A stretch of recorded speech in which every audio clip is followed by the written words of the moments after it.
تو بھی تو کبھی مجھے منانے کے لیے آ، کس کس کو بتائیں گے جدائی کا سبب ہم، تو مجھ سے خفا ہے تو زمانے کے لیے آ، پہلے سے مناسب نہ سہی پھر بھی کبھی تو رسموں رہے دنیا ہی نبھانے کے لیے آ، ایک عمر سے ہوں لذت گریا سے بھی محروم، اے راحت جاں مجھ کو رلانے کے لیے آ، اب تک دل خوش فہم کو ہے تجھ سے امیدیں، یہ آخری شمع بھی بجھانے کے لیے آ، تو جو یہ جو جذبہ ہے نا کہ تو ہی آ کسی بہانے بس آ، تو سامعین یہ بھی ایک یونیورسل ایموشن ہے، زندگی میں سب پر کبھی نہ کبھی ضرور آتا ہے، مگر میرے نزدیک یہ جو جذبہ ہے یہ وقتی ہونا چاہیے، اس کو خود پر ہمیشہ کے لیے طاری نہیں کر لینا چاہیے، خود کو یا کسی کو یہ کہنا کہ میری زندگی کا تصور فلاں ایک شخص یا چیز کے بغیر نامکمل ہے،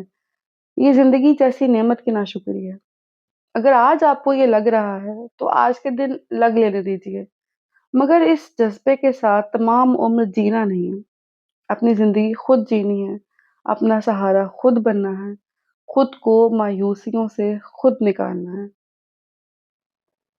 میرے ہونے میں ہے کیا رسوائی، اے وہ مجلس نہیں خلوت ہی سہی۔ سامن پھر وہی رخ یار کے دیدار کی طلب، بے چینی، محبوب اس حد تک بیزار ہو چلا ہے کہ اپنی مجالس میں عاشق کو مدعو ہی نہیں کر رہا، بہانے گھڑ رہا ہے کہ تمہاری نظروں میں جو دیوانگی ہے یہ مجھے میری مجلس کے شرکاء کے سامنے بدنام کر دے گی۔ اب عاشق کیسا بھولا ہے، سمجھنے کو تیار ہی نہیں ہے کہ عشق تب ہی پار لگ سکتا ہے جب طرفین یعنی دونوں جانب سے ایک جتنی بے چینی ہو۔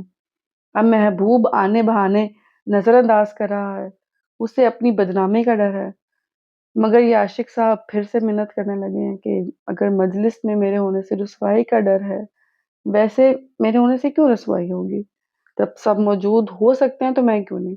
اچھا چلو اگر ہے بھی تو پھر مجھے خلوت میں ہی اپنے سے ملاقات کا موقع دے دو۔ سامن غالب سے تمام تر محبت کے باوجود مجھے اس جذبے سے اعتراض ہے، محبت کے بدلے محبت نہیں مل رہی تو خود کو نچھاور کرنا سراسر خود کی ناقدری ہے، اور جو اپنی قدر خود نہیں کرتا دوسرا بھی اس کی قدر نہیں کرے گا۔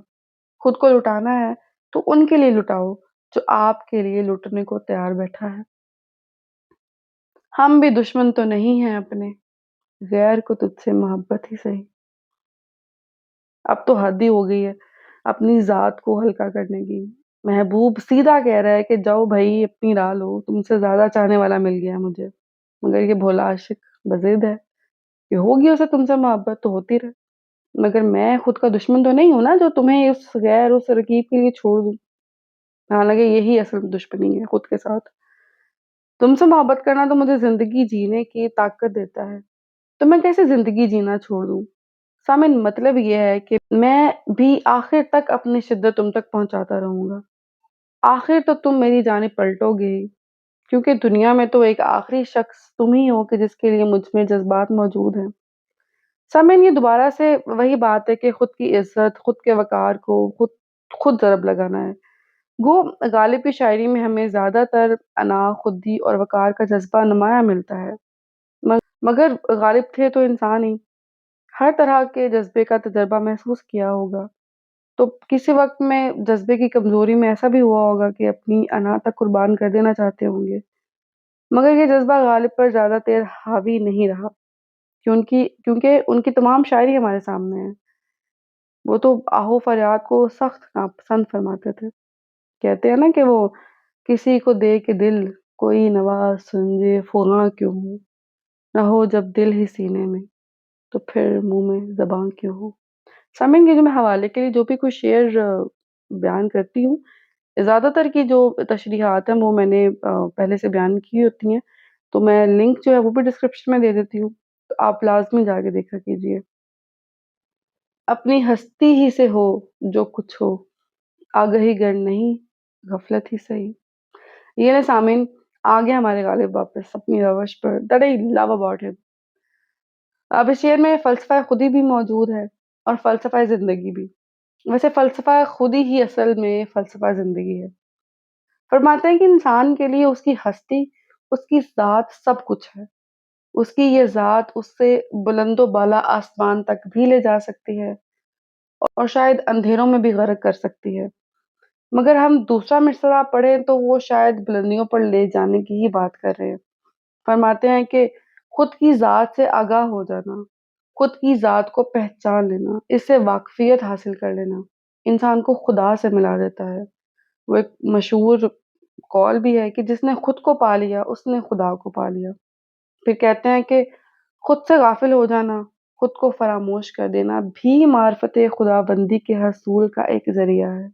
مراد یہ ہے کہ اپنی ذات سے بیگانہ ہو کر، خود کی ہستی کو بھول کر ہم خدا کو پا سکتے ہیں، بلکہ ایسے ہی خدا کو پایا جا سکتا ہے۔ خود سے آگاہ ہو جانا بھی الٹیمیٹلی ہمیں خود کو بھول جانا سکھاتی ہے کہ اصل وجود خدا کا ہے۔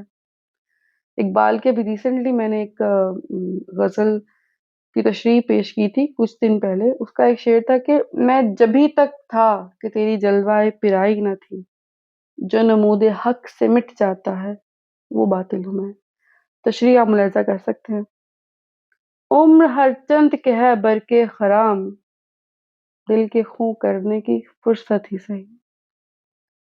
زندگی کے دن تو کٹے جا رہے ہیں، عمر تیزی سے اپنے اختتام کے سفر پر گامزن ہے، مگر یہ جو چند لمحوں کی مہلت میسر ہے، اسے کسی کام میں لاؤ، اسے برباد نہ کرو، قدر کرو اس کی۔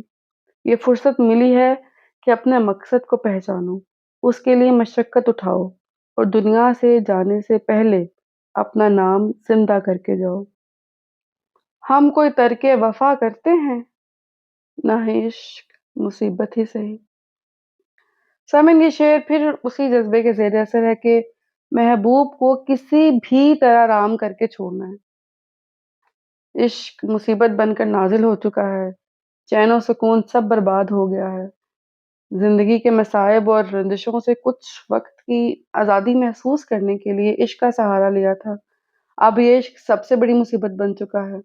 مگر عاشق کو اب بھی وفا کرنی ہے، اپنے محبوب پر ثابت کرنا ہے کہ وہ بے حد وفا شعار ہے۔